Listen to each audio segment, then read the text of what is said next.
Hello dear friends. तो चलो आज हम हमारा जो सेकंड लेसन है टेक्स्ट बुक में से मैथमेटिकल मेथड्स, ये हम स्टार्ट करने वाले हैं। जैसे पहले जो सिलेबस था उसमें था स्केलर्स एंड वेक्टर, चैप्टर का नाम थोड़ा चेंज हो गया है और थोड़े से टॉपिक्स ऐड हो चुके हैं। तो अभी इस लेसन में हम जो स्केलर्स, वेक्टर्स और उसके ऑपरेशंस देखने वाले हैं विद एग्जाम्पल। ओके, तो introduction of the topic vectors और वेक्टर ऑपरेशन, ये आज के टॉपिक में हम देखने वाले हैं। तो वेक्टर्स और स्केलर्स, ये जो दो क्वांटिटीज़ होती है वो काफ़ी इम्पॉर्टेंट है। आगे के सिलेबस में भी आपको काफ़ी एग्जांपल्स रहेंगे, जैसे फोर्स है, एक्सेलरेशन है। तो ये सभी क्वांटिटीज़ जो है वेक्टर क्वांटिटी है, तो उसके साथ कैसे डील करना है, उसका addition, subtraction, multiplication, cross product, okay, dot product कैसे लेना है, वो सभी कुछ हम ये लेसन में पढ़ने वाले हैं। तो थोड़ा इम्पोर्टेंट लेसन है, ध्यान से पढ़ना है। अभी चलो स्टार्ट करते हैं। हमारा जो पहला टर्म है वो है स्केलर मीन्स व्हाट। तो स्केलर मीन्स ऐसे फिजिकल क्वांटिटीज़ जिसको हम कम्प्लीटली सिर्फ मैग्नीट्यूड से डिस्क्राइब कर सकते हैं। मैग्नीट्यूड मतलब क्या? तो अभी सपोज़ मैं यहाँ पर एग्जांपल लिखूँगी 20 kg, तो यहाँ पर 20 हो गया इसका मैग्नीट्यूड, जैसे हम पहले लेसन में भी पढ़ चुके हैं। 20 मीन्स मैग्नीट्यूड, ये नंबर है। ओके, इसके साथ कोई डायरेक्शन नहीं है। ओके, तो और एक एग्जांपल, जैसे 2 metre length of the rod suppose, तो 2 हो गया मैग्नीट्यूड, इसके साथ भी डायरेक्शन नहीं है। उसके साथ सपोज टेम्परेचर है तो 20 kelvin. Okay, so 20 is the magnitude, इसके साथ भी डायरेक्शन नहीं है। तो सभी क्वांटिटीज़ जो है जिसमें सिर्फ और सिर्फ मैग्नीट्यूड का डिस्क्रिप्शन किया जाता है उसे बोलते हैं scalar quantities. Okay, for example length, mass, time है, टेम्परेचर है, ल्यूमिनस इंटेंसिटी है, ये सभी चीज़ें विदाउट डायरेक्शन हम लोग इंडिकेट कर सकते हैं। ठीक है, तो ऐसी क्वांटिटीज़ को बोलते हैं स्केलर क्वांटिटीज़। तो अभी स्केलर क्वांटिटीज़ का जैसे एग्जांपल मैं यहाँ पर दूंगी वर्क। ओके, सपोज 10 जूल, तो यहाँ पर वर्क के लिए कोई डायरेक्शन की ज़रूरत नहीं है। Speed is a quantity which is scalar example. और अभी ये डिस्टेंस भी जो है एक एग्जाम्पल और है डिस्टेंस। तो डिस्टेंस डिनोट करने के लिए आपको डायरेक्शन की ज़रूरत नहीं पड़ती। हालांकि डिस्प्लेसमेंट अगर आप बोल रहे हो तो displacement it indicates the direction. Okay, distance और डिस्प्लेसमेंट, ये दो टर्म्स में थोड़ा फ़र्क है जो हम लोग देखेंगे आगे। सो यहाँ पर आपको ध्यान में क्या रखना है, जो क्वांटिटीज़ सिर्फ और सिर्फ मैग्नीट्यूड से डिनोट करते हैं उसे बोलेंगे scalar quantity. For example work, speed, distance. Okay, इस तरीके से। तो ये सभी हो गई स्केलर क्वांटिटीज़। तो स्केलर क्वांटिटी का एडिशन, सब्ट्रैक्शन वैसे ही करते हैं जैसे हम लोग कोई भी नंबर्स दो ऐड करते हैं, जैसे a + b। सपोज a की वैल्यू है 10 kg, ओके, और b की है 20 kg। तो इसका एडिशन जनरल अलजेब्रिक रूल से ही हमें करना है, जैसे 20 + 10 30 kg, लाइक दिस। तो स्केलर क्वांटिटीज़ का एडिशन और सब्ट्रैक्शन हमें जनरल अलजेब्रिक रूल से ही करना है, जैसे 20 मीटर - 10 मीटर, तो आंसर आएगा 10 मीटर। मीन्स जनरल रूल हमें यहाँ पर फॉलो करना है। This is called as scalar. तो ये हो गई स्केलर क्वांटिटी। अभी नेक्स्ट देखेंगे हम वेक्टर मीन्स क्या। Okay, so vector means physical quantities which need magnitude as well as direction, जिसको डिस्क्राइब करने के लिए हमें लगेगा एक magnitude as well as direction. Okay, तो इसका मतलब क्या है वो हम देखेंगे। वेक्टर मीन्स ऐसी क्वांटिटी जिसके पास मैग्नीट्यूड भी है और डायरेक्शन भी है। तो इसका सिंपल एग्जांपल मैं दूंगी आपको, डिस्प्लेसमेंट। तो मैंने अभी आपको बोला कि डिस्प्लेसमेंट और डिस्टेंस में डिफरेंस है, तो वो क्या है वो हम देखेंगे। Okay, suppose a person is here, standing over here, और यहाँ से यहाँ तक 5 किलोमीटर वो चला। ओके, तो डिस्टेंस क्या हुआ, 5 kilometre. Okay, distance is 5 kilometre, जो कि स्केलर क्वांटिटी है।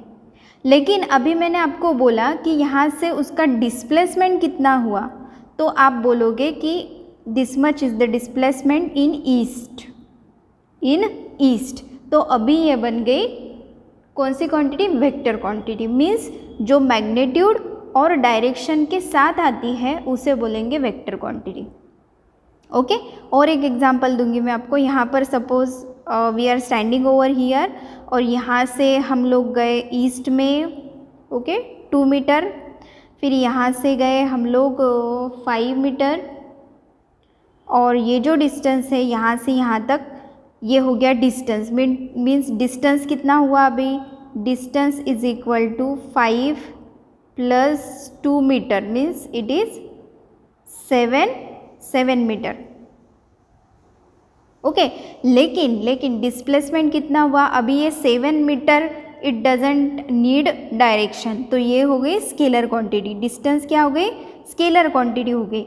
लेकिन अभी मैंने आपको बोला कि डिस्प्लेसमेंट कितना हुआ, तो आप कैसे कैलकुलेट करोगे। डिस्प्लेसमेंट मतलब क्या, डिस्प्लेसमेंट मतलब shortest distance. Displacement means shortest distance covered by the object. तो मीन्स यहाँ से शॉर्टकट से जाएंगे, ओके तो ये जो पाथ है इसको बोलेंगे डिस्प्लेसमेंट। तो ये हमें काउंट करना पड़ेगा। तो यहाँ पर 90 का एंगल तैयार हो रहा है, तो 5 स्क्वायर पाइथागोरस थ्योरम यहाँ पर हम अप्लाई कर सकते हैं। 5 square plus 2 square is equal to displacement का स्क्वायर। सपोज ये x है तो x square, okay hypotenuse square. तो 5 स्क्वायर 25 प्लस 4 29 का अगर स्क्वायर रूट लिया जाए तो यहाँ पर x आपको मिलेगा। तो जो कुछ भी हो यहाँ पर वैल्यू इम्पॉर्टेंट नहीं, यहाँ पर डायरेक्शन, ये जो डायरेक्शन है डिस्प्लेसमेंट की वो इम्पॉर्टेंट है। Okay, we are going in the east, पहले ईस्ट में गए फिर नॉर्थ में गए। तो अभी एक्चुअल डिस्प्लेसमेंट क्या है ऑब्जेक्ट का वो निकालने के लिए हमें कुछ रूल्स फॉलो करने पड़ते हैं। क्यों रूल्स फॉलो करने हैं, डायरेक्ट एडिशन क्यों नहीं कर सकते, 5 + 2 7 नहीं कर सकते, क्योंकि हमें डायरेक्शन के बारे में भी सोचना है। Okay, we are not thinking about. अभी मैं और एक एग्जांपल देती हूँ आपको क्यों ऐसा करना है, मतलब डायरेक्शन क्यों इम्पॉर्टेंट होती है। सपोज़ हम लोग यहाँ से यहाँ चले 10 किलोमीटर, ओके और फिर वहीं से वापस आ गए 8 किलोमीटर, ठीक है। तो वैसा देखा जाए तो 10 + 8 18 किलोमीटर ये डिस्टेंस हो गया कवर्ड, है ना। हमने कितना किलोमीटर चले हैं हम लोग, 10 + 8। लेकिन डिस्प्लेसमेंट क्या है, 10 - 8 मीन्स हम लोग 2 किलोमीटर ही डिस्प्लेस कर चुके हैं। क्यों, क्योंकि हम वापस आ गए, है ना। अभी आपको समझ में आया होगा कि डिस्टेंस और डिस्प्लेसमेंट में क्या फ़र्क है। ये जो डिफरेंस है इसको बोलेंगे डिस्प्लेसमेंट। मतलब यहाँ से यहाँ तक हम लोग वापस आ गए, means direction is quite important, okay. And due to this direction हम लोग डायरेक्ट अलजेब्रिक रूल से एडिशन और सब्ट्रैक्शन नहीं कर सकते। जैसे यहाँ पर मैग्नीट्यूड है 10 और 8, तो हम स्केलर क्वांटिटीज़ को डायरेक्ट ऐड या सब्ट्रैक्ट कर सकते हैं, लेकिन वेक्टर क्वांटिटीज़ को नहीं कर सकते। उसके लिए कुछ रूल्स बने हैं, तो वो रूल्स भी हमें पढ़ने पड़ेंगे पहले। तो सबसे पहले देखेंगे कि वेक्टर क्वांटिटी को डिनोट कैसे किया जाता है, मतलब लिखते कैसे हैं। सपोज़ ए वेक्टर है तो उसे ऐसे लिखा जाएगा, vector A, B vector, okay C vector, कुछ भी वेक्टर का नाम हो सकता है। तो उसे एरो आपको हेड पर रखना है, दैट इज़ ABC वेक्टर। तो ऐसे भी लिख सकते हैं A bar, B bar, C bar, like this we can write. So this is representation of vector. कैसे रिप्रेजेंट किया जाता है वेक्टर को। उसके बाद 2 पार्ट्स होते हैं कोई भी वेक्टर। सपोज ये वेक्टर मैंने ड्रॉ किया वेक्टर A, तो यहाँ पर जो स्टार्टिंग पॉइंट है उसे बोला जाता है टेल ऑफ द वेक्टर, और जो एंड पॉइंट है उसे बोला जाता है head of the vector.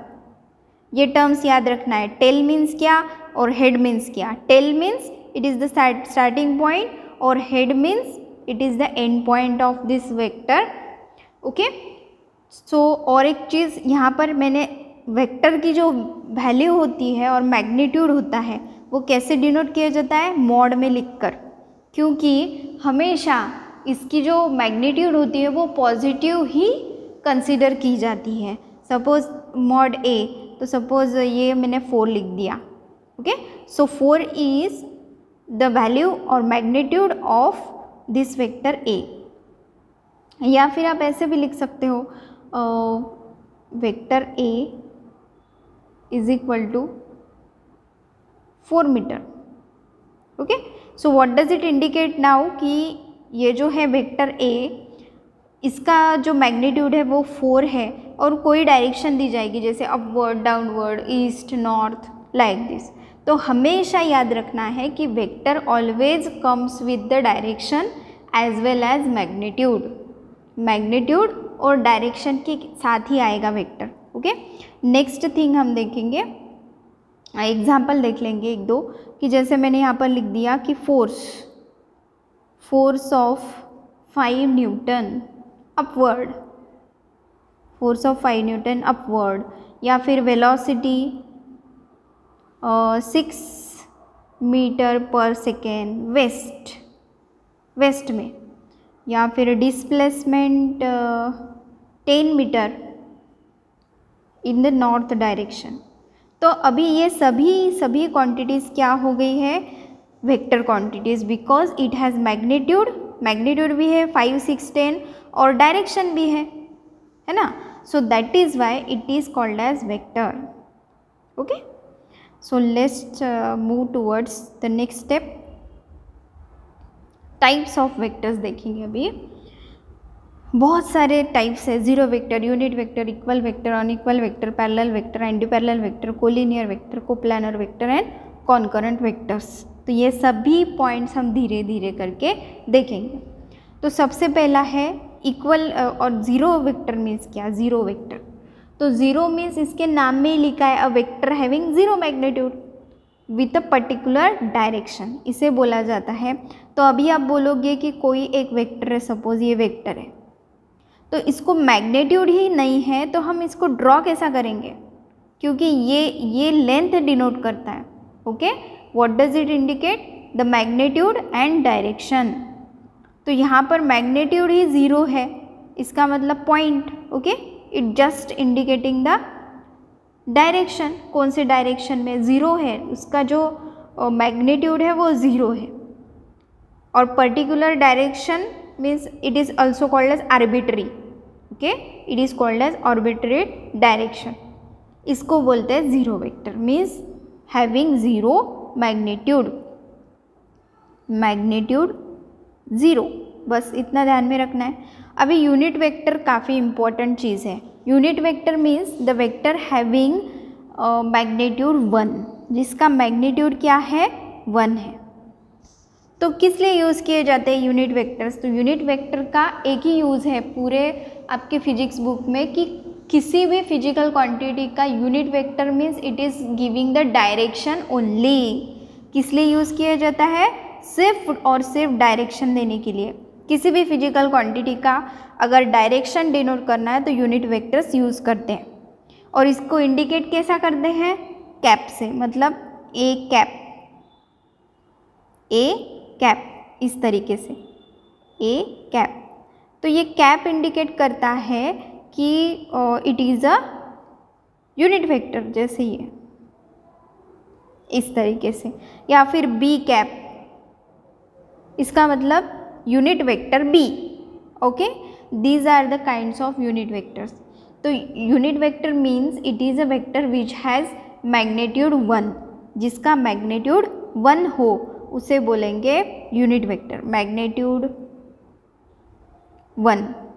Okay. और ज़ीरो वेक्टर का मैग्नीट्यूड 0। फिर इक्वल वेक्टर मतलब क्या? जो वेक्टर्स इक्वल मैग्नीट्यूड के हैं, equal magnitude and equal direction, they are called as equal vectors. जिस वेक्टर में सपोज 2 वेक्टर्स है ए और बी, यहाँ पर मैं ड्रॉ करूँगी equal vector. Suppose A vector है और दूसरा वेक्टर है बी, तो सेम फिजिकल क्वांटिटी है सपोज दोनों भी, तो वो इक्वल कब हो गए? If and only if they have same magnitude and same direction. मतलब ऐसे, सपोज ये ए वेक्टर है और ये है बी वेक्टर, तो दोनों इक्वल कब होंगे? जब इसका मैग्नीट्यूड भी 5 मीटर है सपोज और इसका भी 5 मीटर है। ओके, तो मैग्नीट्यूड भी सेम है और डायरेक्शन भी सेम है, तब उसे बोला जा सकता है equal vectors. The vectors having same magnitude and same direction they are called as equal vectors. Okay, उनका डायरेक्शन भी सेम है और मैग्नीट्यूड भी सेम है। नेक्स्ट है अनइक्वल वेक्टर। तो अनइक्वल वेक्टर मीन्स अपोजिट उसके। Unequal means they don't have same direction and same magnitude, उसे बोलेंगे unequal vector. Okay, just definition इसकी याद रखना, बाकी यहाँ इसका कोई यूज़ नहीं है। Unequal vector means the vector which has different magnitude and directions. ठीक है, नाउ पैरेलल वेक्टर्स। तो parallel vector means the vector which are like this. Suppose I am drawing like this. Suppose ये है ए vector और ये है B vector. तो इसकी लेंथ जो है या फिर हम बोलेंगे मैग्नीट्यूड जो है वो अलग अलग है। लेंथ नहीं बोल सकते यहाँ पर, इट इज़ मैग्नीट्यूड। तो मैग्नीट्यूड सपोज इसका 6 है और इसका 4 है। ये अलग अलग फिजिकल क्वांटिटीज़ डिनोट करती है।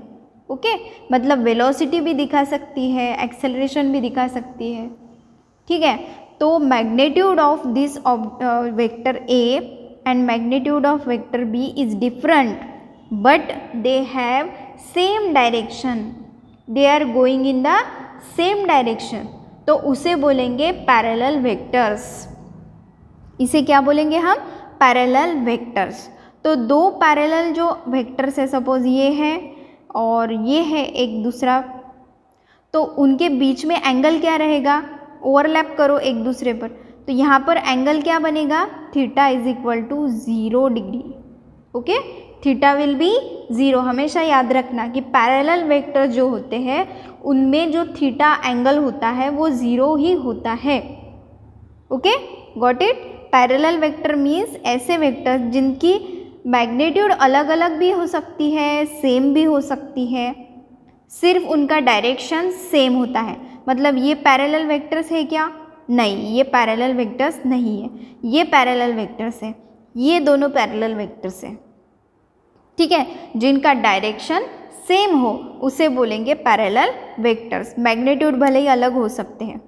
ठीक है, फिर और एक बात याद रखना, यहाँ पर उनके बीच में जो एंगल है वो है 0 डिग्री का।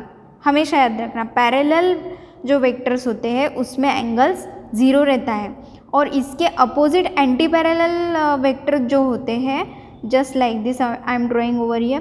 तो यहाँ पर P है वेक्टर सपोज और ये है Q, तो P और Q का डायरेक्शन अलग अलग है, मैग्नीट्यूड तो अलग ही है, मैग्नीट्यूड का कोई प्रॉब्लम नहीं, सेम हो या अलग हो, सेम रहा, मैग्नीट्यूड और डायरेक्शन भी अलग अलग है, तो उसे बोलेंगे anti parallel vector. Opposite direction है, ये हो गया एंटी पैरेलल।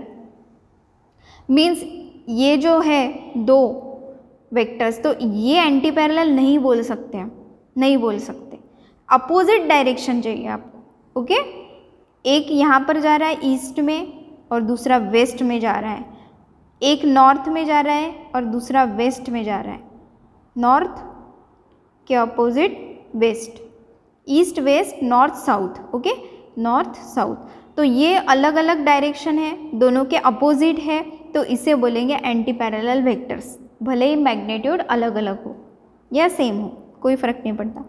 ठीक है, तो अभी मुझे बताओ इसके बीच में जो है, दोनों के बीच में एंगल कितना रहेगा? अगर हम टेल से टेल जोड़े, इसके दोनों वेक्टर्स के टेल जो है वो ज्वाइन करें, तो यहाँ पर कितना एंगल बन रहा है? 180 degree. Okay, if we join this two vectors then we are getting 180 angle. तो ये 180 का जो एंगल है वो सिर्फ और सिर्फ एंटी पैरेलल वेक्टर्स में ही तैयार होता है। ध्यान में आया? Anti parallel means having opposite direction, magnitude same हो या ना हो, और एंगल कितना रहता है? 180 डिग्री। नेक्स्ट है हमारा कोलिनियर वेक्टर्स। अभी collinear vector means having the same line, मतलब इस तरीके से। ओके, ये हो गए कोलिनियर वेक्टर्स, या फिर ऐसे भी हो सकते हैं, मीन्स एक लाइन में, okay, having the same line, that is called as collinear vectors. फिर कोप्लानर मीन्स जिसकी प्लेन सेम है। सपोज ये वाइट बोर्ड है, ओके, तो इस पर मैंने 3 वेक्टर्स ड्रॉ कर लिए। आप कौन से भी डायरेक्शन में करो तो ये सभी तीनों वेक्टर्स एक प्लेन में होंगे, बराबर है। सभी जो तीनों वेक्टर्स है वो एक ही प्लेन में हो गए। अभी मैंने ऐसे ड्रॉ कर लिया, सपोज ये है, ये 2 परपेंडिकुलर है, तो कभी भी ध्यान में रखना कि 2 वेक्टर्स, जो कोई भी 2 वेक्टर्स हो वो एक ही प्लेन में आते हैं। मीन्स सपोज मैंने ऐसे ड्रॉ कर लिए, कैसे भी ड्रॉ करो तो दोनों वेक्टर्स एक ही प्लेन में आते हैं, लेकिन 3 वेक्टर्स नहीं आते, आ भी सकते हैं और नहीं भी। मतलब कैसे, मैं आपको बताती हूँ। ये बोर्ड है सपोज, ओके, तो इस तरीके से मैंने ड्रॉ कर लिया, और ये जो तीसरा वेक्टर है इसको परपेंडिकुलर है, ये बोर्ड से बाहर आ रहा है, सपोज इस तरीके से, ओके, तो ये दोनों एक प्लेन में हो गए, लेकिन ये जो तीसरा है वो बोर्ड से बाहर आ रहा है, okay, outward side of the board, तो ये तीसरा वाला कोप्लेनर नहीं है, एक प्लेन में नहीं है। सपोज ये आपकी कॉपी है, ओके, तो कॉपी पर आपने क्या कर लिया कि 3 पेन रख दिए इस तरीके से,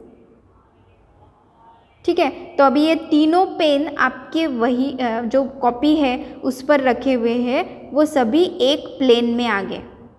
लेकिन अगर आप एक वेक्टर उसमें से एक पेन जो है वो आउटवर्ड डायरेक्शन में अगर रखते हो तो वो एक प्लेन में नहीं है। आप ज़रूर करके देखना। तो ये हो गया कोप्लानर वेक्टर मतलब क्या। और फिर कॉन्करेंट वेक्टर्स, लास्ट टॉपिक है कॉन्करेंट वेक्टर्स। तो concurrent means acting at the same point, एक पॉइंट पर सब लोग स्टार्ट हो रहे हैं, that is called as concurrent vector. इस तरीके से तो ये सभी वेक्टर्स का स्टार्टिंग पॉइंट एक ही है, तो उसे बोलेंगे कॉन्करेंट वेक्टर्स। ध्यान में आया? सभी पॉइंट्स एक बार फिर से रिवाइज करेंगे। जीरो वेक्टर मीन्स जिसका मैग्नीट्यूड 0 है, यूनिट वेक्टर मीन्स जिसका मैग्नीट्यूड 1 है, equal vector means same magnitude and direction. उसके बाद unequal vector means having different magnitude and direction. उसके बाद parallel vector, parallel means having same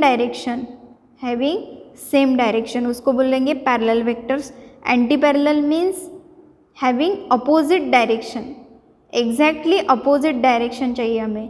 collinear means having same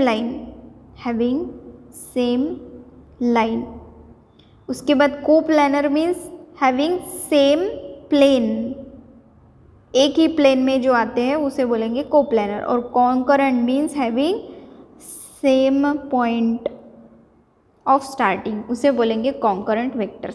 तो ये सभी टाइप्स आपको ध्यान में रखने। यूनिट डायरेक्शन, ये यूनिट वेक्टर बहुत ही इम्पॉर्टेंट है। यूनिट वेक्टर मीन्स जिसका और जो मैग्नीट्यूड है 1 है और डायरेक्शन दिखाने के लिए यूज़ में आता है। ओके, पैरेलल वेक्टर्स जो होते हैं उसमें जो एंगल होता है वो 0 डिग्री का होता है और एंटी पैरेलल में होता है 180 डिग्री का। ये 2-3 चीज़ें ध्यान में रखना। ओके, चलो नेक्स्ट पार्ट देखेंगे हम लोग। नेक्स्ट पार्ट जो है एग्जाम्पल देखेंगे कुछ और फिर एग्जाम्पल स्टार्ट करते हैं।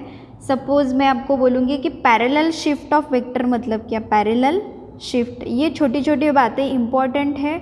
जैसे हम ऑपरेशंस करेंगे एडिशन मल्टीप्लिकेशन, तो उस वक्त आपको ये पॉइंट्स ध्यान में रखना है कि पैरेलल शिफ्ट ऑफ वेक्टर मतलब क्या।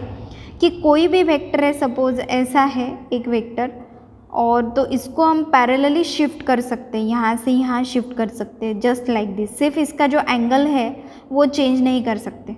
ओके, सो इस तरीके से पैरेलल शिफ्ट कर सकते हैं। सपोज एक 10 Newton, it is a vector of force.